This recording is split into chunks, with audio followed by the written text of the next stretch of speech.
Os recordamos que podréis continuar con este debate y hacer vuestras preguntas a los invitados en la página web de Facebook de Burbuja Radio. Nos vemos allí.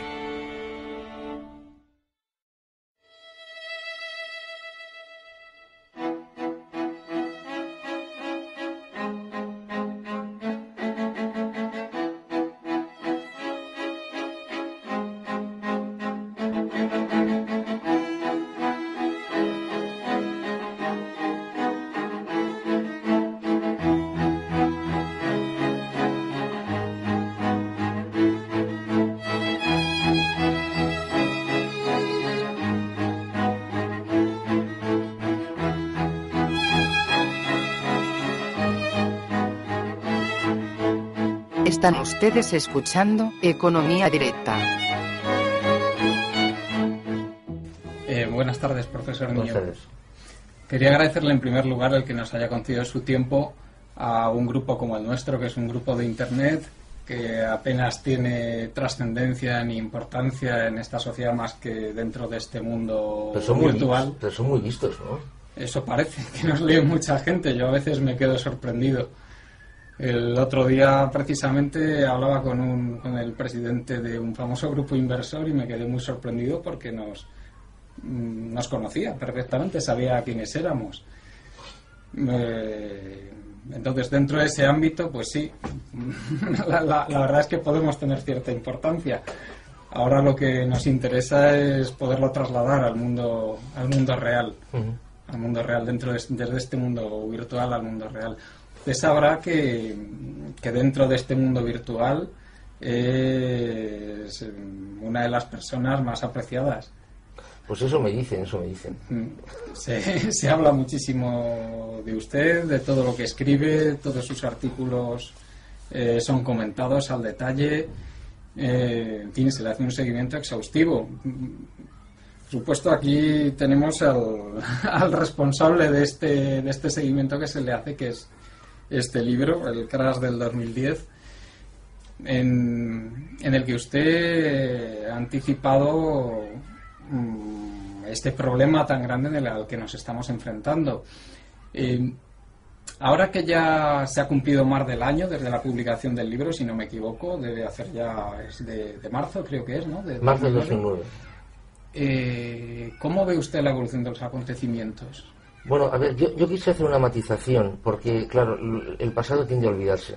El arranque de esta historia está en marzo del 2006, cuando ABC publicó una entrevista que me hizo, sí, en la que precisamente se llamaba igual que el libro, ¿no? El Crash del 2010. Lo que pasa es que, como decía, la gente tiende a olvidar, y sobre todo tiende a olvidar lo no bonito. Entonces, claro, leer en marzo del 2006 que se aproximaba una debacle, pues hombre, la verdad es que esto a la gente le puso un poco de espaldas. Ahora que nos hemos ido acercando al momento actual, la gente, bueno, pues sí, es verdad, está reaccionando de otra manera. Concretamente su pregunta, ¿cómo lo veo esto? Pues totalmente en línea con esto, es decir, con lo que yo anticipaba.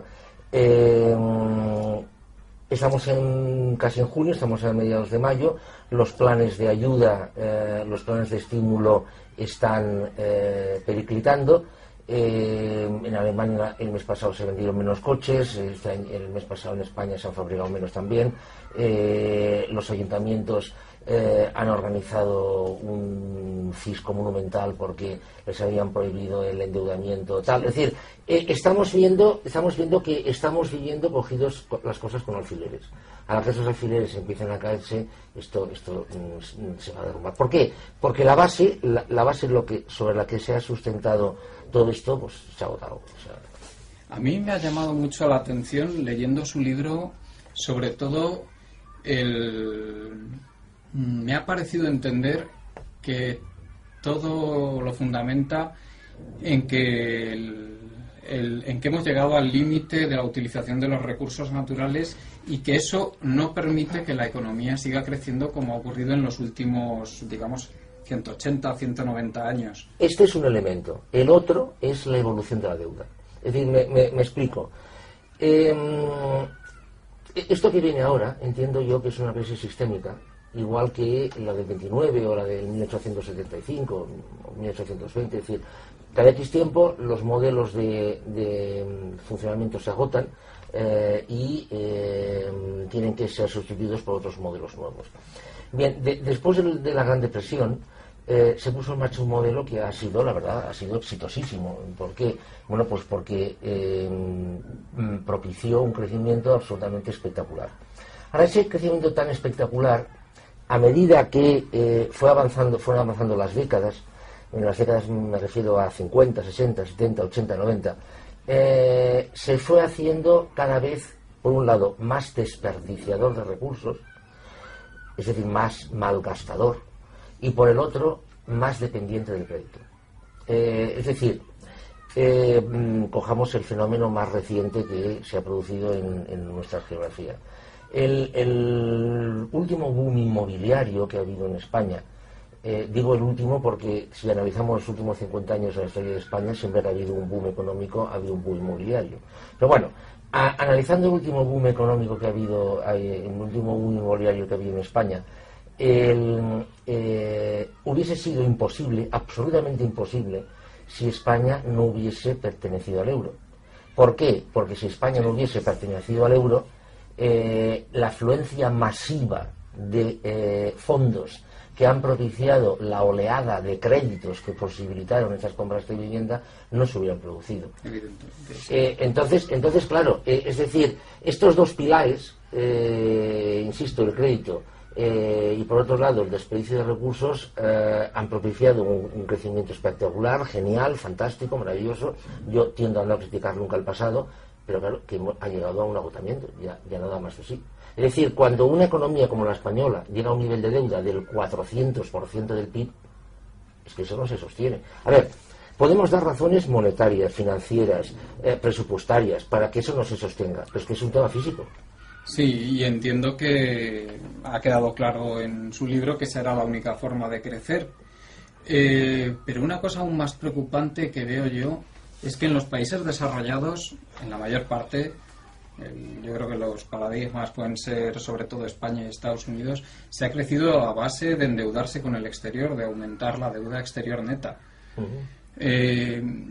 Si bien está claro que en España estamos muy cerca o hemos alcanzado ya ese límite de endeudamiento exterior, ¿qué le hace pensar que en Estados Unidos se alcanza ese límite? A ver, en Estados Unidos es una economía que es muy curiosa. Realmente es muy curioso el caso de Estados Unidos. Es una de las economías más endeudadas del planeta. Es una economía que para su volumen tiene una de las tasas de pobreza más altas del planeta. Es una economía en la que el nivel de protección del ciudadano medio es ridículo en relación a su dimensión. Y sin embargo es una economía que es envidiada e idolatrada. Claro, lo que tenemos que preguntarnos es ¿por qué? Bien, el truco, entiendo yo, la enorme ventaja que tiene Estados Unidos, que pienso que se le acaba, y ya se le está acabando, es que es el emisor de la moneda en la que se compran los sueños. Es decir, claro, Estados Unidos tiene en su mano la llave, claro, tiene en su llave, en su mano la llave del comercio internacional. Entonces, claro, esto te da mucha cancha. Esto te permite muchas cosas. Entonces, claro, ¿en qué cotizan las commodities? En dólares. ¿Cuál es la moneda de refugio universal? El dólar. ¿Cuál es la moneda de valor? El dólar. Claro, es que ellos tienen la llave. Entonces, en consecuencia, todo el planeta le permite muchas cosas a Estados Unidos. ¿Y usted no piensa que les pueden quedar todavía unos años de endeudarse? ¿Piensa que está cerca? No, yo pienso que no. Yo pienso que no. Es decir, yo pienso que no porque... vamos a ver, ¿cómo lo diría? Estados Unidos es una economía, aunque no lo parezca, muy dependiente. O sea, enormemente dependiente. Entonces, el nivel de su PIB, o sea, sobre su PIB, prácticamente el 70% es consumo. Esto por un lado. Y prácticamente el 65% de su PIB, o más, o el 67%, está generado por los servicios.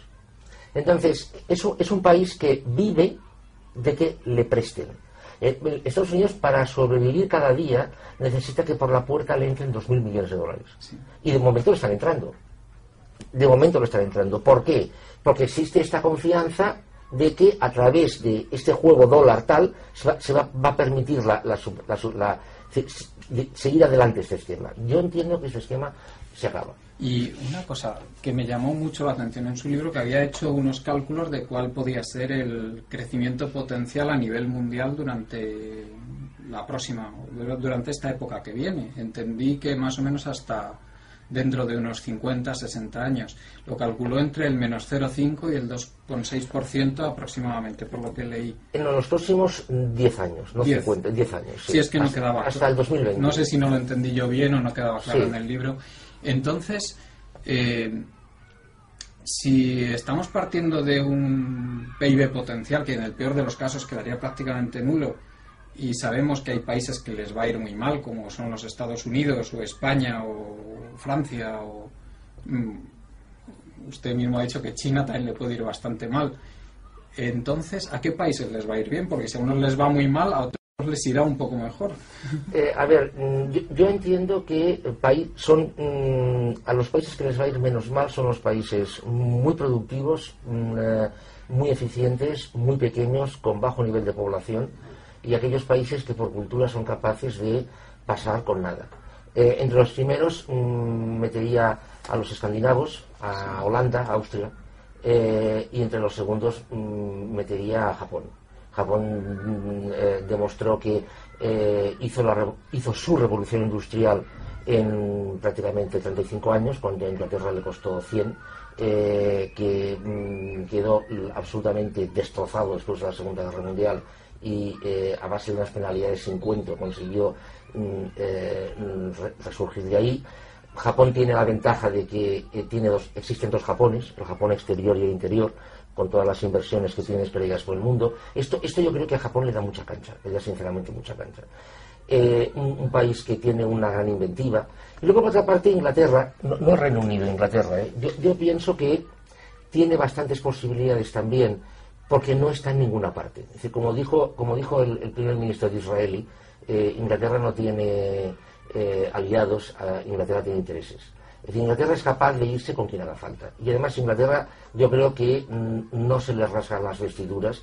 Si llegan a la conclusión que hay que expulsar a 10 millones de inmigrantes, los expulsarán. Cosa que en otros países no ve tan claro esto. Una cosa que tienen en común todos estos países que ha mencionado, entiendo, es que son países que tienen sectores tecnológicos muy avanzados. Entonces, veo que el crecimiento, por lo que está diciendo, si los recursos naturales están limitados, va a ser en función de aumentos de productividad y de tecnología. Es decir, yo lo que entiendo es que cuando ya se produzca la recuperación, a ver que el mundo no se acaba, es decir, este nuevo modelo sistémico que se pondrá en marcha, es un modelo que no estará basado en el consumo, no estará basado en el crédito, sino que estará basado, como usted ha dicho, en la productividad y en la eficiencia.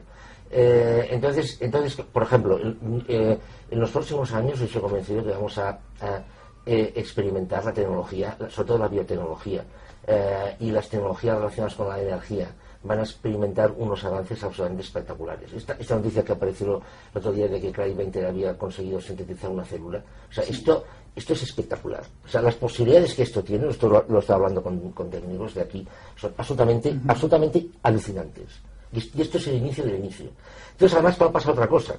En momentos de crisis profundas, frenos, incluso éticos y morales, se suavizan mucho para conseguir mayores eficiencias a fin de lograr reducciones de penalidades. Por ejemplo, no sé, me lo invento, un avance biotecnológico que consiguiera incrementar el rendimiento del maíz en un 45%, que hace 10 años podía ser cuestionado, hoy no va a ser cuestionado. Entonces esto va a conseguir avanzar muchísimo. Sintetizar antibióticos mucho más baratos, o de forma mucho más barata y eficiente. Es decir, yo pienso que, como apuntaba, la salida claramente va a ser a través de la productividad y la eficiencia, es decir, la optimización, cosa que en España, claro, cero patatero. Y una de las cosas que nosotros desde nuestro grupo queremos intentar es tratar de transmitir el mensaje de que en España la población tiene que ser consciente que la única posibilidad que tenemos de no darnos el batacazo, usando la palabra que suele usar usted, que eso es inevitable, sino de luego no seguir con unas perspectivas malísimas, es tratar de que vayan surgiendo empresas basadas en el conocimiento y la tecnología.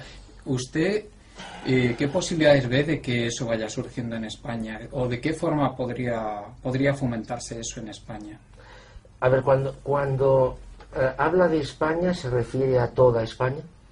Claro, porque, a ver... Entiendo que en muchas zonas de España no hay capital humano suficiente como para hacer eso. A ver, una de las cosas, una de las consecuencias territoriales que va a tener este modelo basado en la optimización, productividad, etcétera, etcétera, yo creo que el concepto de Estado, tal y como lo conocemos, el concepto de país incluso, va a diluirse muchísimo. Es decir, el Estado claramente va menos. Va menos por el tema de la recaudación fiscal, los gastos, etcétera. Pero es que ya incluso a un nivel puramente conceptual, es decir, la necesidad de un Estado, yo creo que va claramente a menos. ¿A qué vamos? No cambio de tema, ya lo verá.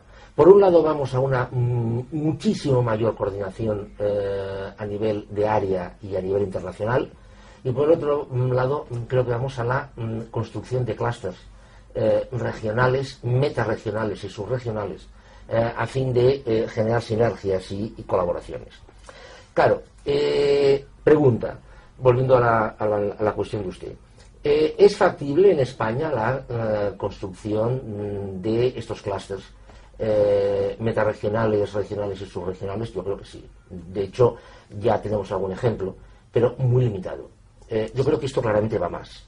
E incluso es posible pensar en clústeres transnacionales, por ejemplo en el País Vasco con Francia y en Cataluña también con Francia.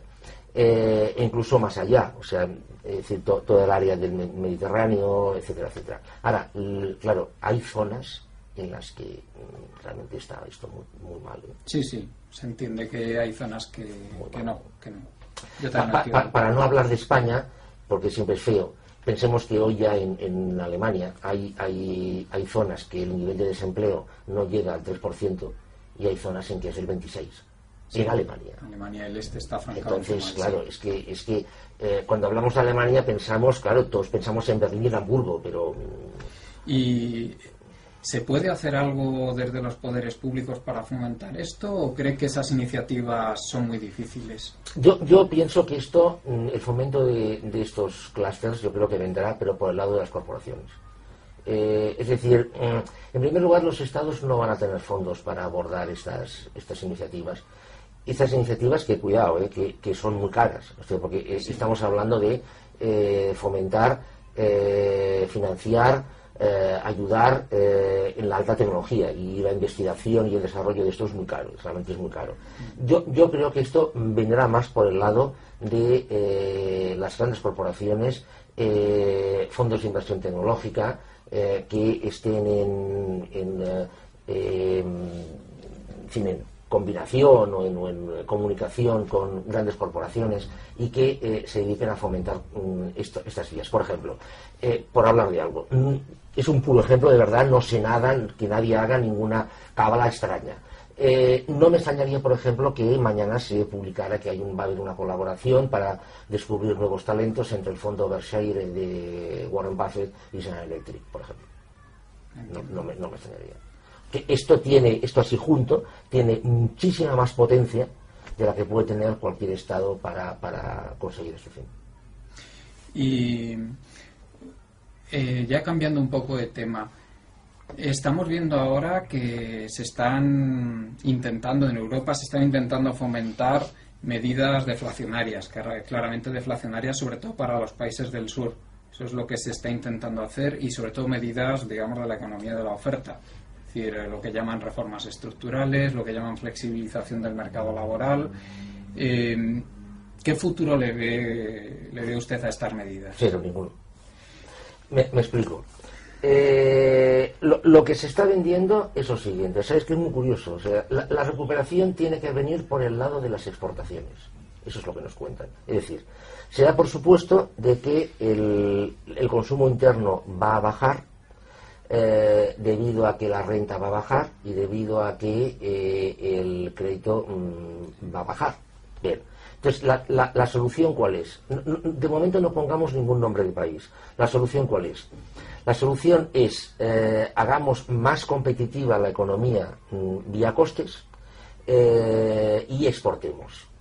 Bien, a ver, en esencia, esto lo podrá hacer un país, dos, pero esto no lo pueden hacer todos los países, porque ¿a quién vamos a exportar a Marte? O sea, es que esto es inviable, es absolutamente inviable. Es decir, porque las exportaciones que haga España serán consumos de Francia, de Argentina o de Alemania, y al revés. Es decir, para que nosotros exportemos, alguien tiene que comprar. Si cae el crédito en Alemania y cae la renta en Francia, difícilmente van a comprar productos españoles. Esto por un lado, pero es que luego hay otra historia. Vamos a ver, España puede ganar competitividad vía costes. Difícilmente puede ganar la vía inversión, porque ya cuando España iba bien, sobre un índice 100 europeo, España tenía una de las tasas de inversión empresarial más bajas de Europa. ¿Por qué? Bueno, pues por la sencilla razón de que para el valor añadido que generaba España no era rentable invertir. ¿Cómo demonios va a poder competir España vía costes laborales, por ejemplo, por muchas reformas que hagan, si el salario industrial medio en Marruecos es el 10% del de España? Eso está clarísimo, que es imposible competir en productos de bajo y medio valor añadido cuando los pueden producir en países con costes. Entonces, ¿qué tenemos que irnos? ¿A diseñar chips de 6 núcleos? Tenemos que ir a eso. Pero es que ya hay gente que tiene experiencia en diseñar chips. Entonces, ya partiendo de la base de que esas medidas van a fracasar, en lo cual estoy totalmente de acuerdo con usted, esto va a tener consecuencias graves. Sí. Muy graves. Sí. Por ejemplo, puede tener consecuencias graves sobre el euro. ¿Usted ha valorado qué consecuencias puede tener sobre la zona euro esto? ¿El qué? ¿Los problemas de España? No, el fracaso de todas estas medidas deflacionarias, no solo en España, porque hay más países que tienen problemas de competitividad, los tiene Italia, los tiene incluso Francia, Bélgica, la misma Irlanda los tiene. Y Alemania también. Y Alemania también, porque en el momento en que dejen de comprarle los países de Europa, lógicamente A ver, yo no imagino un escenario en el que el euro desaparezca, pero por la sencilla razón de que no le conviene a nadie. Es decir, es mucho más fácil comerciar, aunque sea poco, sobre una base común, que comerciar, aunque sea teóricamente un poquito más, sobre una base repleta de minas que representarán los distintos tipos de cambios. Porque claro, si el euro desapareciera y volviésemos a las monedas nacionales, automáticamente, ¿qué es lo que viene? Levantar barreras para a ti sí y a ti no, de aquí esto sí y aquello no. Claro, automáticamente esto pasaría y esto no le conviene a nadie. Yo creo que es justo al revés. Yo creo que vamos hacia una moneda mundial. Una moneda al menos de cuenta, una moneda de cuenta, de forma tal que si una empresa alemana le vende algo a una empresa mexicana, pueda tener una base de cuenta común un poco al margen del estado de un poco la economía propia mexicana y de la economía propia alemana. ¿Cómo? Analizando la salud de la empresa mexicana que está comprando y de la empresa alemana que está vendiendo. O sea, una pura moneda de cuenta.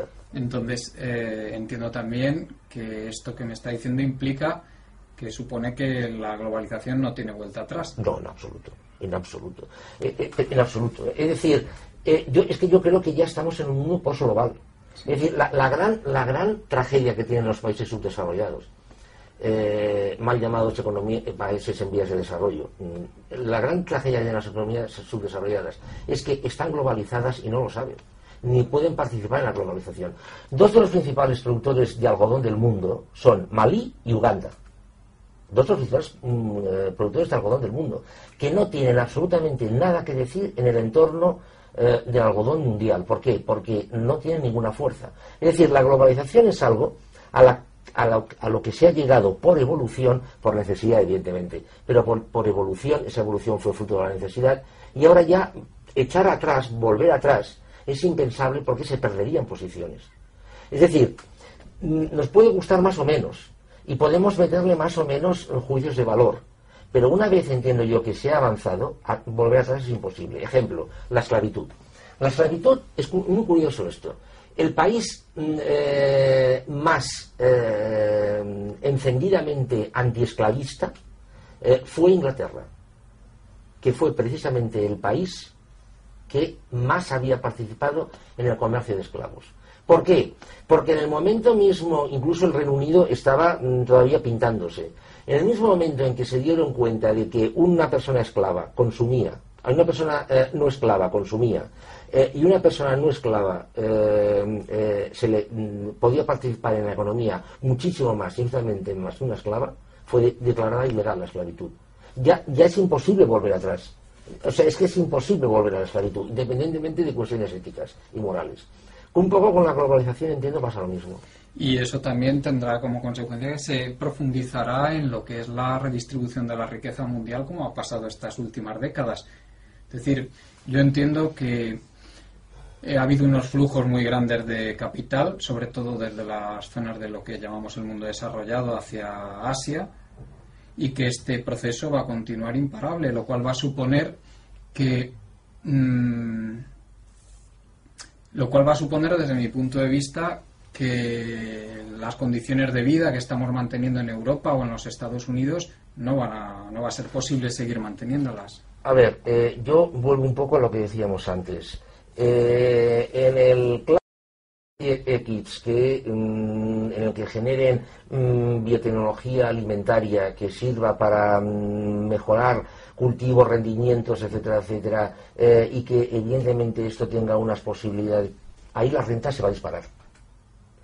Se va a disparar entre las personas que hagan esos trabajos de alto valor añadido. Evidentemente.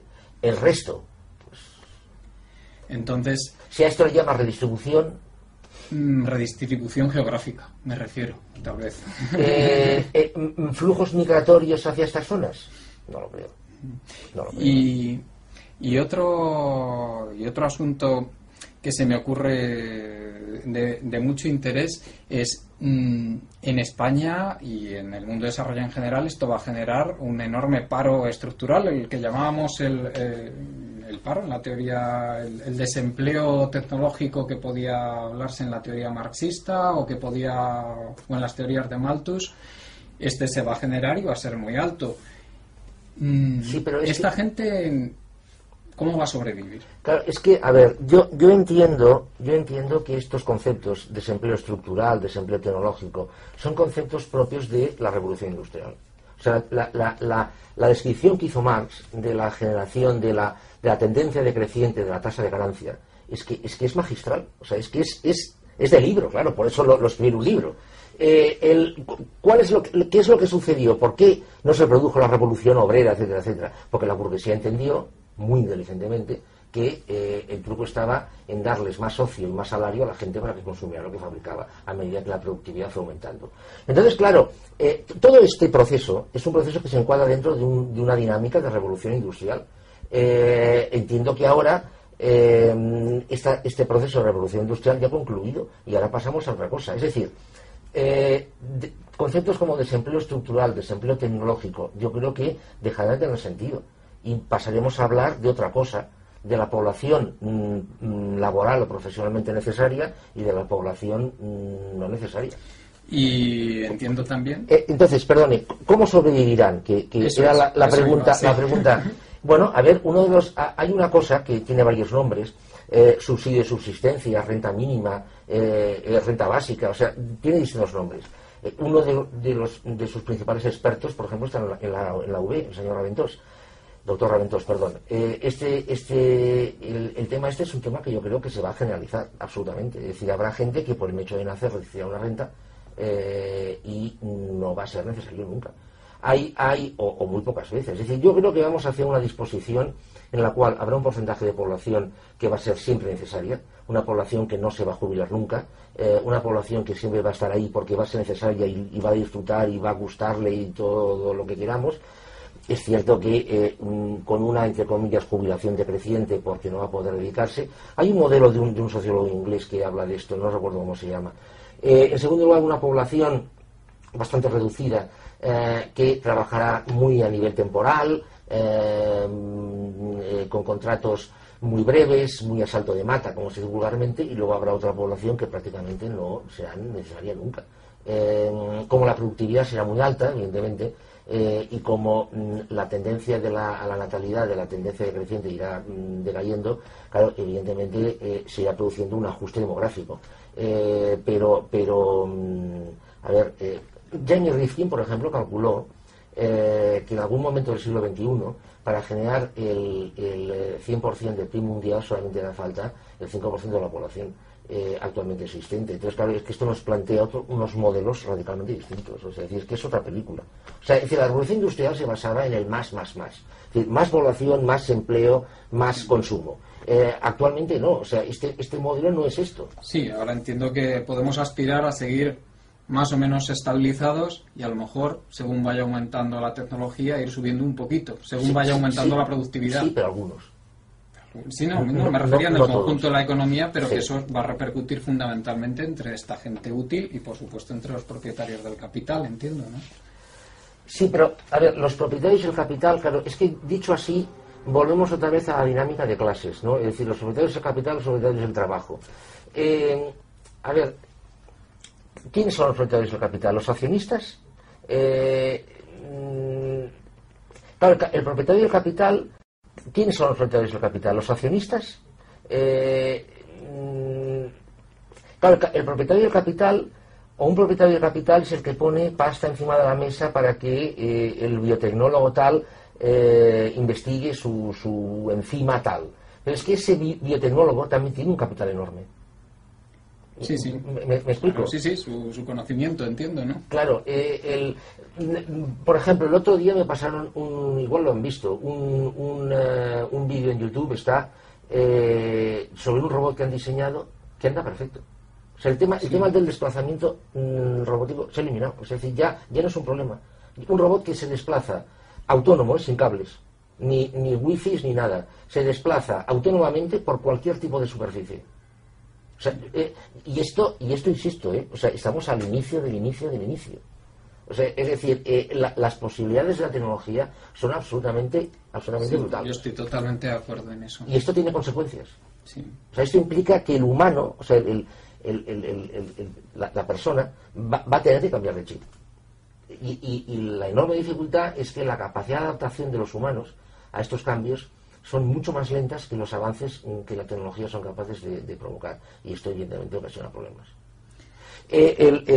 Me comentaba, por ejemplo, ya es un par de médicos que me lo han comentado esto, gente que llega a la consulta, médicos de la seguridad social, médicos de familia, en España, llega a la consulta, hola, buenos días, tiene Prozac.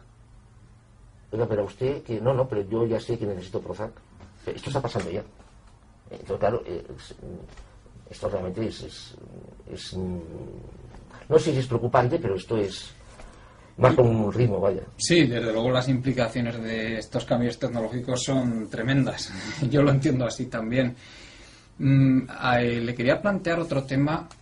¿Qué le diría usted a una persona? Vamos a poner dos casos. Primero, una persona de mediana edad, digamos 45 años, que tiene formación, que le es totalmente imposible encontrar trabajo en su formación específica, que ha intentado cambiar de profesión, que aunque ha encontrado trabajo en esa profesión, ha sido un trabajo mucho peor, que se ha vuelto a quedar en el paro y que ahora no encuentra nada. ¿Qué le diría usted a una persona así, que entiendo que va a ser parte probablemente de esta población a la que se refiere usted, que o bien va a trabajar a salto de mata o bien va a ser de la que no es necesaria y que evidentemente va a tener que rebajar sus estándares de vida muchísimo? ¿Qué le diría usted a una persona de estas? ¿Cómo debería orientar su futuro o su vida? Es que de hecho el futuro de esa persona usted mismo ya lo ha orientado. Es decir, con esta radiografía que ha hecho, o sea, ya le ha determinado un futuro. Una persona que va a ir a salto de mata, que ha intentado reciclarse pero que no, que ha encontrado un trabajo pero que ha sido temporal o ha sido hasta la... O sea, es que usted ya le ha pintado la vida. ¿Le daría algún consejo en especial a una persona así? Es que no sé qué decirle, claro, porque claro, si me hubiera dicho, es que es un mega experto en agricultura hidropónica. Entonces esta ya es otra película. Entonces tiene usted el mismo problema que yo.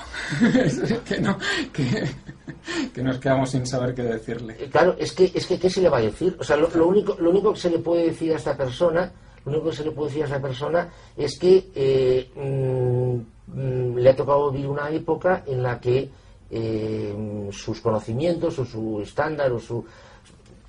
Ya no, o sea, es muy bestia esto, ¿eh? Ya sé que es muy bestia. Le he hablado de un caso real, ¿eh? Seguro. No, si casos de estos, yo cada semana estoy en la SER, en la ventana, y llama gente que está en paro. A mí también me escriben mucho. Y entonces, claro, evidentemente, claro, es que no. Hombre, a ver, no es lo mismo esta persona que sea española que sea sueca, claro, no es lo mismo.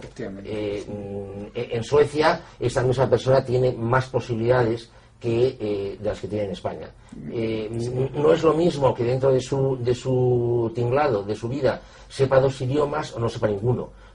Además del español, me refiero. Claro, es que no es lo mismo. O sea, y el segundo caso que le quería plantear, ¿qué le diría a un joven 18 o 20 años? ¿Qué debería hacer para tener mejores posibilidades vitales? Bueno, a ver, yo casos de estos me cuento cada día porque mis alumnos tienen 20 y 22 años. Y este tema, evidentemente, sale en clase. Una cosa sorprendente que yo me gustaría que... Claro, ustedes ahora esta entrevista la van a editar. Sí. Pero lo que voy a decir, me gustaría que esto no lo quitaran. O sea, me gustaría que esto... a ver... Un mito que existe es que los jóvenes son unos despreocupados. Esto es absolutamente falso. Estoy de acuerdo. O sea, es absolutamente falso. Un joven de 20, 21, 22, 23 años está muy, muy preocupado, pero muchísimo, de las expectativas que tiene. Otra cosa es que lo manifieste. Y otra cosa es que lo manifieste adecuadamente.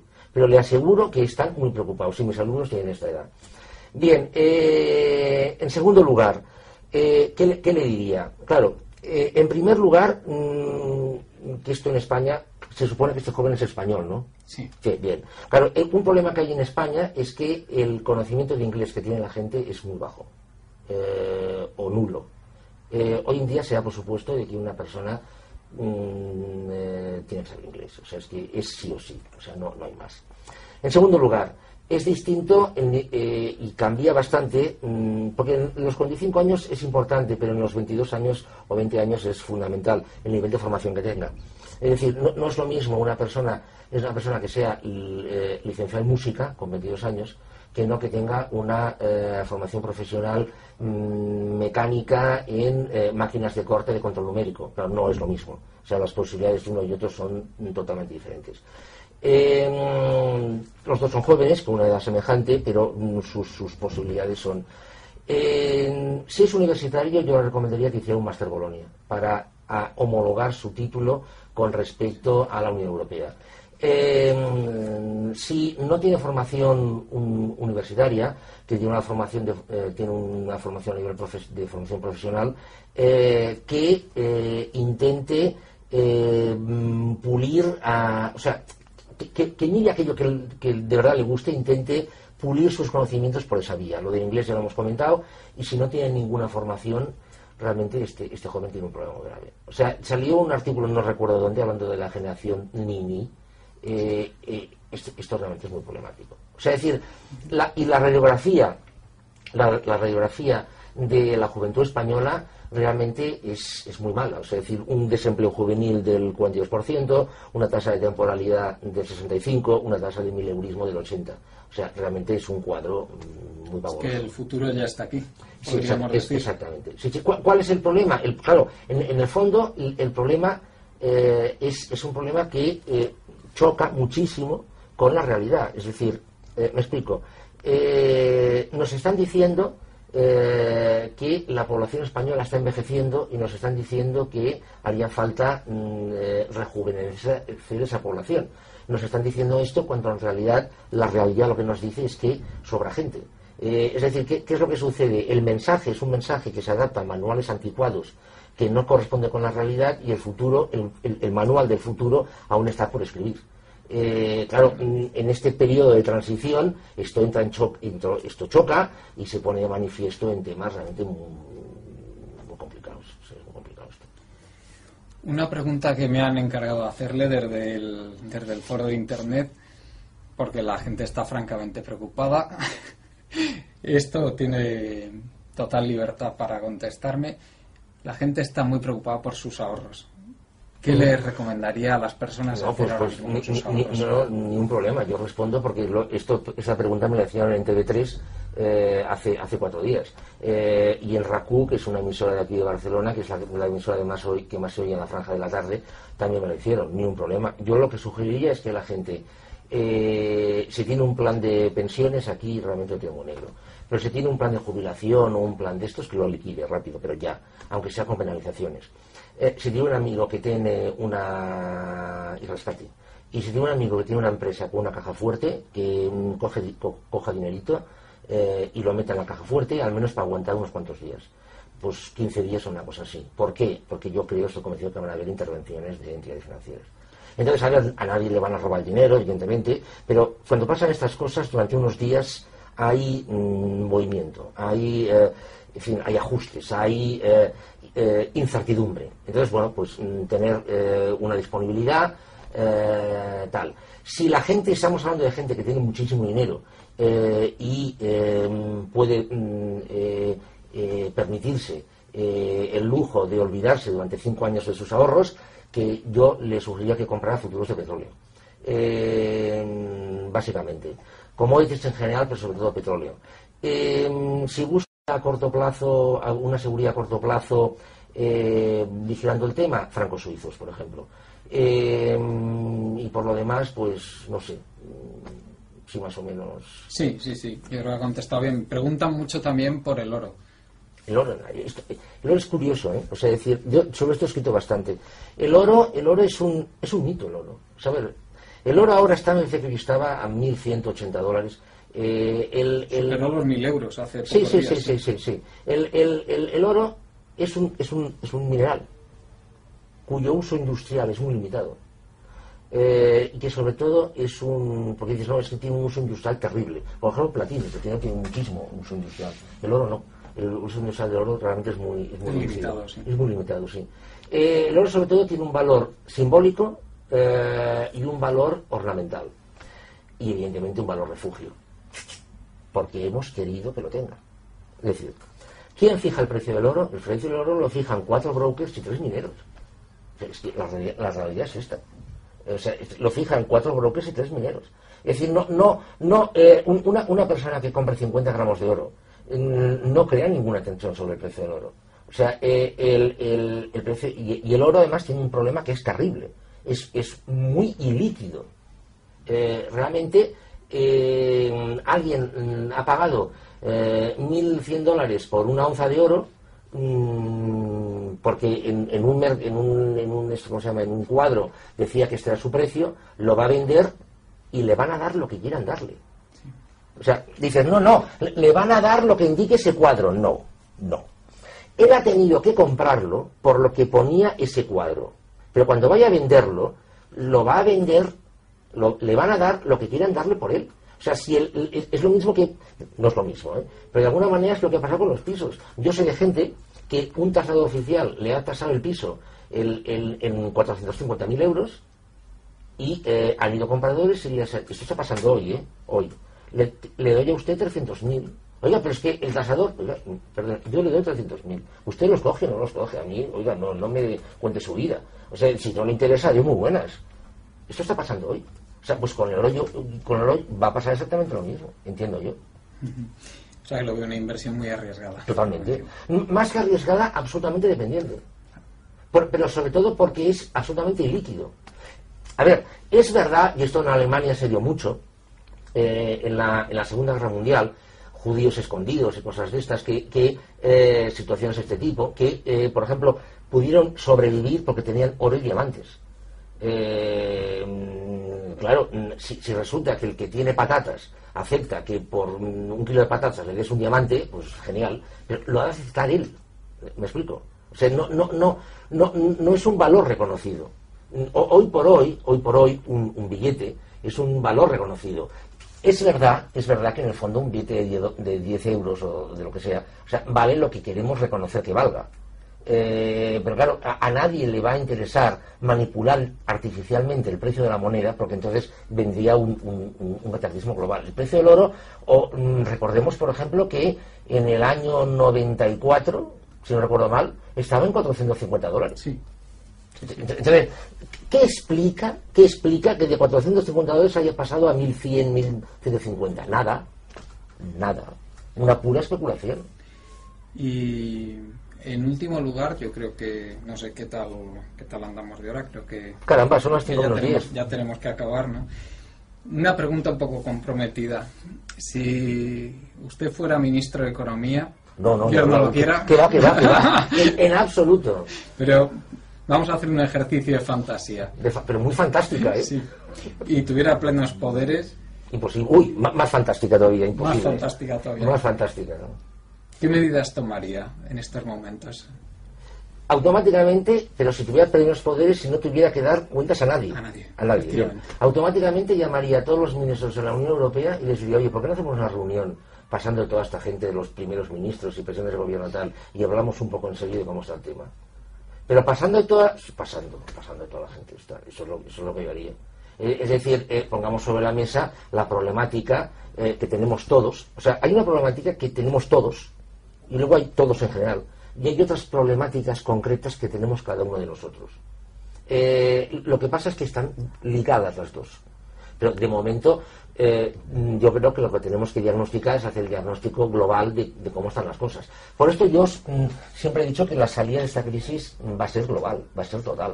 O sea, no va a ser individual. Esto que está haciendo cada gobierno de yo recorto esto, el otro recorta lo otro, y yo el impuesto este y el otro sube el otro, esto para mí es una tontería. O sea, esto no llega a ninguna parte porque la posición de francotirador hoy en día no va. Es decir, una palabra, esto es seguir utilizando el modelo antiguo. ¿Usted ve que ahora mismo no hay un plan coordinado, que se van poniendo parches o...? Lo del crédito de los ayuntamientos, bueno, eso es el acabose. O sea, sale la ministra Salgado sale en el BOE el que los ayuntamientos no van a poder pedir créditos tal, y luego al día siguiente, hombre, por Dios, es que eso es de chiste, O sea, yo creo que un poco, al menos en España, se va gobernando en función de la respuesta de las medidas. O sea, se grita mucho, cambian un poquito. Se grita menos, siguen. Gritan aquellos, cambian aquello. Los otros dicen pío, cambian la otra cosa. O sea, no hay un plan. A ver, también es cierto que en la descarga del gobierno, yo pienso que es imposible tomar un plan, individualmente es imposible. ¿Y usted cree que a nivel de los dirigentes políticos españoles o europeos o mundiales incluso hay plena conciencia del problema al que nos enfrentamos? Sí, tanto, sí, seguro. Es decir, a ver, en fin, los expertos, o una serie de expertos pueden que sepan muchas cosas, pero a ver, quien tiene que saber lo que pasa lo sabe. Otra cosa es que sea el momento para tomar las medidas pertinentes para implementar esas soluciones. Me explico. Antes he comentado que la salida de esta crisis tiene que ser global y tiene que ser coordinada. Sí, esto suena muy bien, pero eso tiene, por ejemplo, una consecuencia inmediata. Pierde soberanía. Hoy en día el concepto de soberanía es inviolable, es divino. El concepto de soberanía es lo máximo que tiene un país. No hay absolutamente ningún país que esté dispuesto a perder soberanía. Absolutamente ninguno. Hoy, cuando esto se vaya complicando y la crisis vaya más y todo se vaya poniendo más difícil y la gente tenga realmente problemas, entonces la gente estará dispuesta a cambiar soberanía por seguridad, o al menos por supervivencia. Estoy convencido que no soy el único en Europa o en el mundo que piensa que tenemos que ir a medidas más coordinadas. No me lo creo. No, claro, ya. Lo que pasa es que plantearlo esto así ahora chocaría con unos rechazos absolutamente brutales. Las cosas tienen que degradarse muchísimo más para que esto se plantee, pienso. Entiendo. Yo no sé si quiere añadir alguna cosa más. No, de momento no. Pues entonces agradecerle muchísimo el tiempo que nos ha prestado y esperemos que luego nos haga el honor de ver el... Sí, tanto.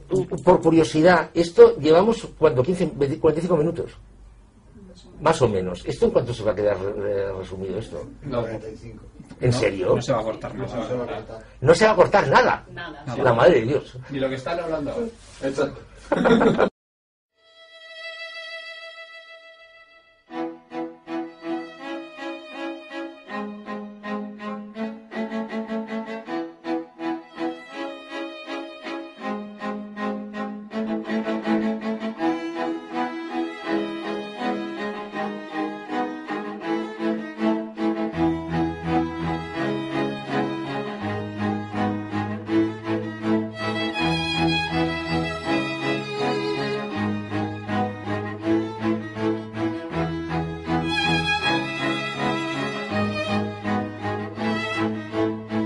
Están ustedes escuchando Economía Directa.